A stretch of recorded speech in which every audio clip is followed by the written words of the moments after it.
Hello, my friend.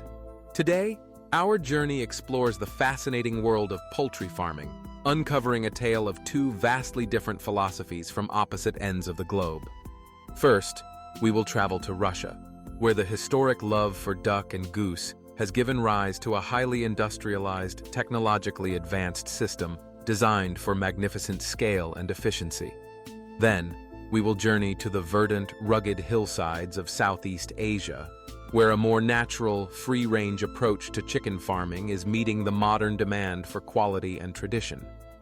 This is a story of how two different cultures have mastered the art of raising birds, one through the power of the machine, the other through the resilience of nature.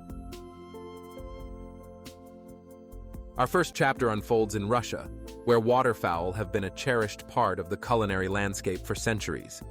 In the modern era, this tradition has been transformed into a formidable industry. The journey begins in specialized hatcheries, where the parent stock is carefully selected. High-yield breeds like the khaki Campbell duck, which can lay up to 300 eggs per year, are chosen for egg production. In these vast facilities, some of which handle 20 million eggs annually, fertilized eggs are placed in incubators, where temperature and humidity are precisely controlled. Using a process called candling, a bright light is shown through each egg, allowing farmers to monitor the embryo's development and discard any that are not viable. After about 28 days for ducks and 32 for geese, the eggs hatch. The newborn ducklings and goslings are vaccinated and moved to climate-controlled brooding facilities, where they are kept warm and given high-protein starter feeds. After a few weeks, they are introduced to water in shallow pools and then moved to larger barns or pastures. The process is a marvel of efficiency. For meat production, breeds like the fast-growing Pekin duck and the large Kolmogorov goose are selected. They are raised on a diet scientifically formulated to promote muscle development, often in free-range systems with access to open pastures and rivers. The culmination of this process is the processing plant, a showcase of breathtaking speed and automation. A single facility can process a batch of 18,000 ducks and geese from start to finish in just 3 hours.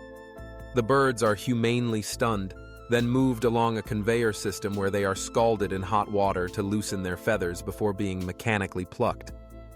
Automated machines then eviscerate the carcasses at a rate of 6,000 per hour, a process designed to avoid contamination and ensure the highest standards of hygiene. The carcasses are rapidly chilled in cold water to prevent bacterial growth and then broken down into various cuts, breasts, thighs, and wings, or left whole.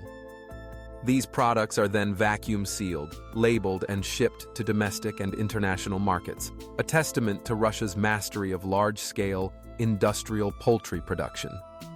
The journey for the eggs is just as sophisticated, with automated systems for cleaning, sorting, and even processing them into pasteurized liquid egg products for the food industry. While Russia's poultry industry showcases a mastery of controlled environments, another story unfolds on the hills of Southeast Asia. Here, the focus shifts from industrial efficiency to natural resilience, in a model that takes chicken farming back to its free-roaming roots.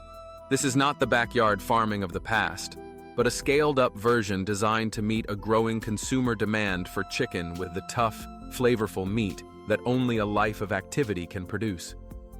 The process begins with the careful selection of hardy chicken breeds, chosen for their ability to thrive in a natural, often challenging environment.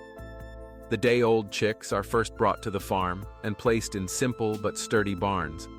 The floor is covered with a thick layer of rice husks to absorb moisture, and heating lamps provide warmth. For the first 3 to 4 weeks, the chicks live in this protected space, growing their feathers and gaining strength on a diet of specialized starter feed. Once they are strong enough, the barn doors are opened and the chickens are released onto the hillsides. This is where the model truly distinguishes itself. The chickens spend their days roaming freely, foraging for insects, seeds, and green shoots in the soil. This natural diet supplements the feed provided by the farmers, and more importantly, the constant exercise, running, jumping, and scratching, develops their muscles, creating a meat quality that is firm, lean, and deeply flavorful. This is a slower process. These chickens are raised for up to 4 months, significantly longer than the 6 to 8 weeks of a conventional broiler chicken. And it is this investment of time that is key to the final product's appeal. The farmer's daily life here is less about managing an automated system and more about hands-on labor.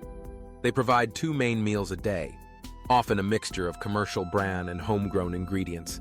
In a large grinder, they will puree fresh vegetables and banana stems from the farm, blending them with corn kernels and feed.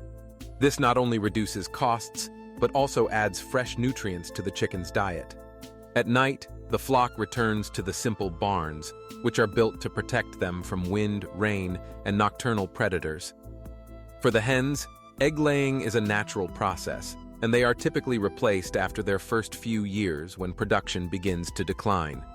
We see here 2 poultry worlds, each a sophisticated response to the demands of the modern consumer. The Russian model, with its immense scale and technological precision, is a feat of industrial engineering, capable of producing a consistent and affordable supply of waterfowl for a global market.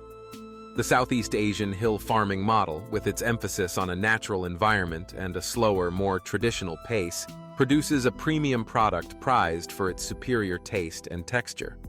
Both, in their own unique ways, are a testament to the diverse and ever-evolving story of agriculture.